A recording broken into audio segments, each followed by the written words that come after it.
Oh, sorry, he's getting fur all over you. He just wants you to pet him. He's the neediest cat in existence, I swear, but he's good company. He's sweet. What's his name? Darwin. I got him after my first trip to the Galapagos, so... I assume you're not talking about physically visiting the islands yourself? No. I've never even been on a plane, actually. Always seems like too much of a risk. I'm sure. Was Darwin actually there when you went? The scientist, not the cat. Yeah, he was. Very nerdy guy. Thank you for opening your home, Sam. It's very kind of you. It's no problem. It's actually kind of nice having someone over. I haven't had a guest in my apartment since... well, ever, actually. And you can stop thanking me, Dr. Bright. I told you I'm in this for the long haul. I know, it's just... I'm not used to having a partner in this. Yeah, you and me both. Mind if I record all this? Again, we've been over this. I'm okay with being recorded as long as I know about it. Right. But seeing as I'm in your space, I wanted to make sure. Oh, well, thanks. That's very thoughtful of you. You're welcome. I still don't really get why you need to record everything. I mean, you're the only one who ever listens to them. I know. It eases my mind to know that there's evidence out there. If something were to happen, well, it's all up in the cloud and backed up on drives. There would be proof that I was here, proof of the work that I've been doing, proof of the work they've been doing. You were the most paranoid person I've ever met. I have reason to be. Speaking of which, how have things been going? Any new trips? Yes, actually. I went back. Not on purpose, but I saw him again. What? Why didn't you call me? It only happened last night. And, well, I kind of needed some time to process it. It's a big adjustment, having someone with me in other times. You spoke to him? Yeah, I did. We talked for hours. I was there for nearly 3 days. Really? How is he? Is he okay? Being isolated for that long can't have been good for him. He's okay. Well, he's very charming, isn't he? I wasn't expecting that for some reason. I told you we were very different. No, I didn't mean it like that. Although, well, yes, you are very different. It's just, well, even despite being, a little unraveled, he was still disarming. I don't know, it was nice. Unraveled? What do you mean? Just that it was pretty obvious he hadn't spoken to another person in a long, long time. We spent almost the whole 3 days together, except for when I needed to sleep, and sometimes he would be talking away, barely taking time to breathe, and other times he would go very quiet. Kind of, I don't know, retreat into himself a bit. But I understand that. I think I get like that sometimes too. But he's still intact? As intact as I am. So, mostly. His mood swings a lot. Has he always been like that? No, not particularly. He had his bad moods the same as everyone, but he was mostly pretty even-keeled, if a bit optimistic. Yeah, that was clear. I'm not sure I'd even be able to smile anymore if I'd been trapped for that long. Actually, I'm not sure I would survive at all. Don't sell yourself short, Sam. You're very resilient. It's not that. Well, our circumstances are very different, aren't they? His body is still in a lab somewhere, unconscious, probably hooked up to IVs and monitored by doctors. As far as we know, yes. But my body comes with me. That's why I had to sleep, and he didn't. He said he never gets tired or hungry. He can't smell things like I can. And that's why he was wearing old clothes, era clothes. He's able to kind of imagine it. It's what the other time traveler used to do when they would go on trips. Part of the mental deal, I guess. The clothes faded after she died, but he was able to get them back after a year or so of trying. He said he was really relieved. He was getting sick of looking down at hospital scrubs all the time. So he has some measure of control over it? Just when I think I have a handle on how Class D powers work. I know, you and me both. Why have you not mentioned these physical needs before? I don't know, it's not something I've spent a lot of time thinking about. I've never had to think about how my ability works because I've never been able to control it. But how have you survived? Some of your trips have been far longer than a human should go without food or water. Yeah, I know. But you're clearly rubbing off on me because I actually have a theory about that. I do get hungry and thirsty, but I think my body enters a sort of stasis when I travel. I don't get tired as quickly, I only need sleep every few days, and I don't really get hungry until about a week or so has gone by. The traveling slows down your metabolism. I think so. But what about water? Surely your system doesn't slow down so much that you can go a month without water. Precipitation. I'm sorry? In the trenches, my longest trip, it rained all the time. I can't pick things up, but sometimes things directed at me still have an effect. Not much of one, but I can usually feel a little something. So when it rains or snows... I just stick out my tongue. And my body also absorbs a lot of moisture, I think. But what if it doesn't rain? I find a lake or river or a big fountain in a pinch. Anything that I can submerge myself in. I've never been on a trip where I couldn't find some source of water, thankfully. And other things that are directed at you? What do you mean? Well, if someone, say, threw a frisbee towards you, or fired a gun, what would happen? It goes straight through me. But can you feel it? Well, I don't know about a frisbee, but a bullet, yeah, I can feel it. Doesn't seem to have a real effect on me, but I can feel it. See what I mean? You are incredibly resilient. Sure, but I would never survive 2 years on a trip. I suppose it's a blessing that Mark was working with a mental time traveler then. I guess so. Though, if he'd been working with someone like me, the AM wouldn't have been able to kill the atypical in the present and leave him there. Very true. Sam, are you afraid of the AM? You can walk away at any time if you feel the risk is too large. I've spent my whole life afraid. It's nothing new. I'm not going to walk away. Even before talking to him, I could have never lived with myself if I let someone rot in the past like that.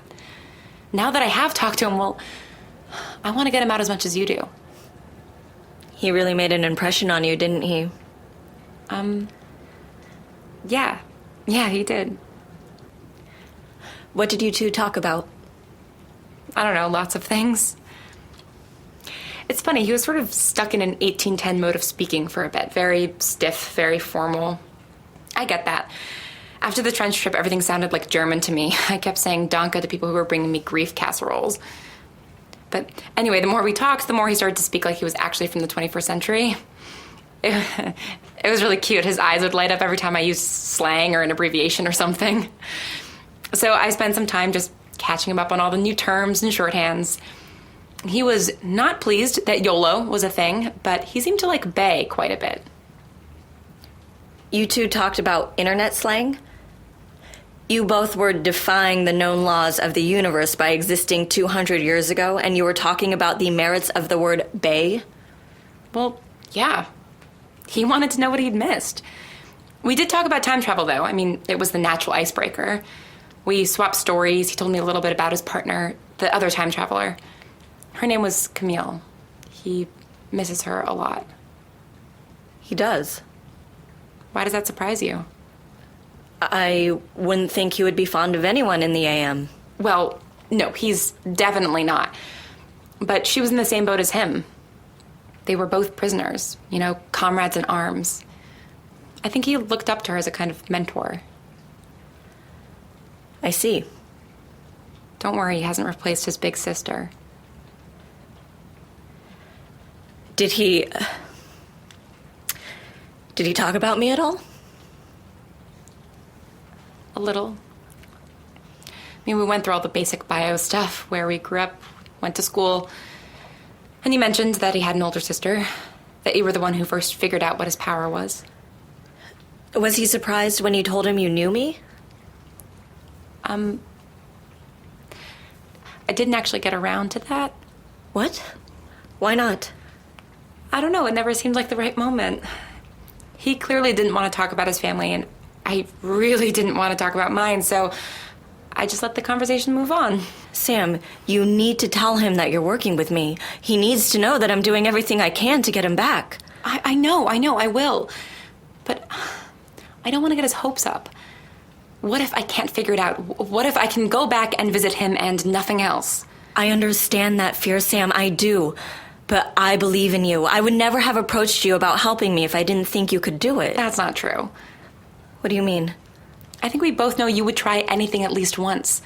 You've been working on this for years and you've never been close. You said that yourself.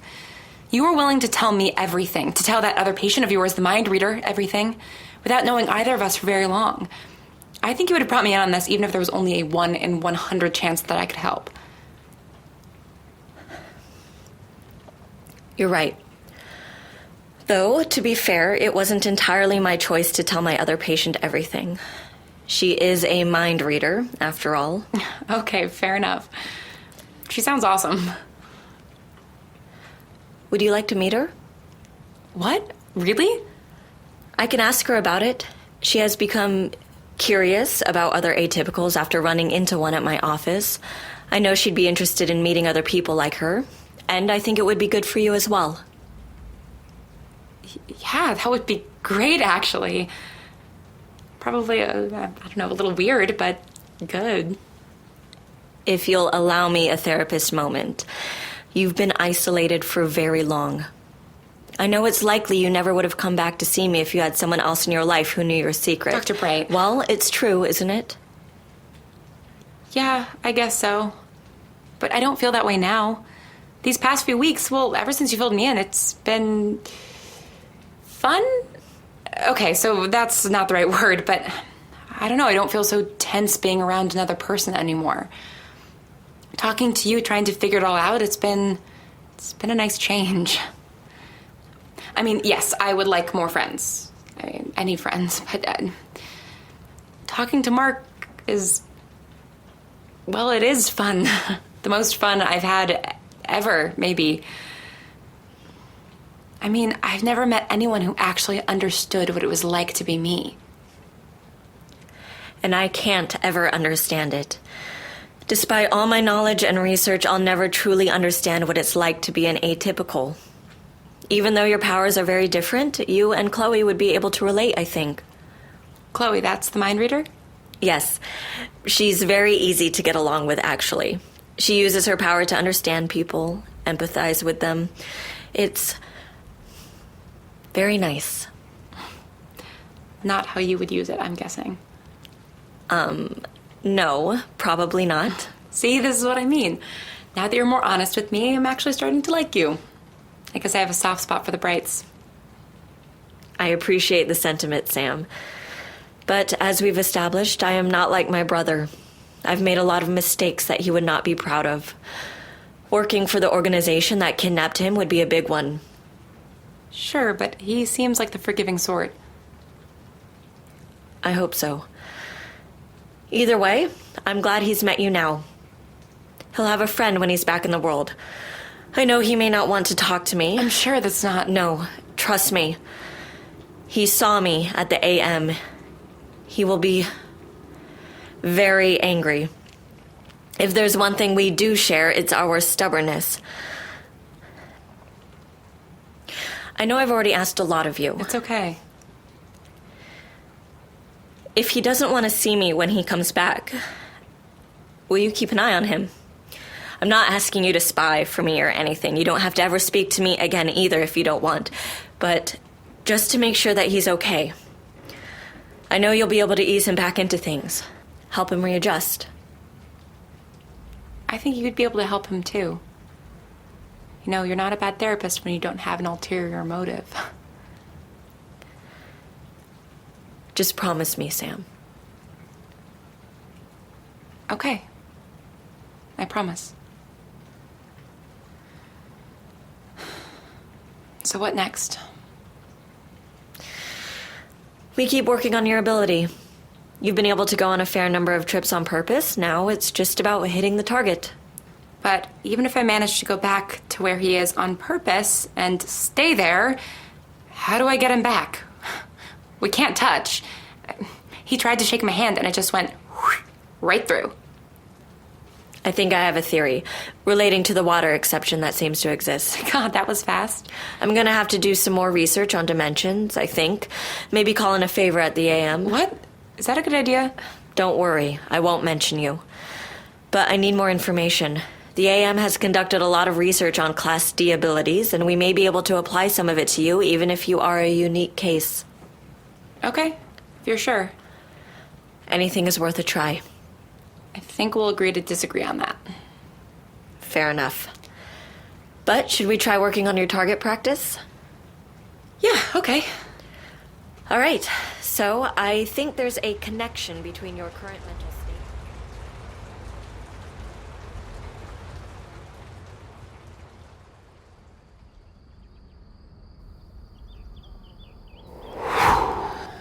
Whew.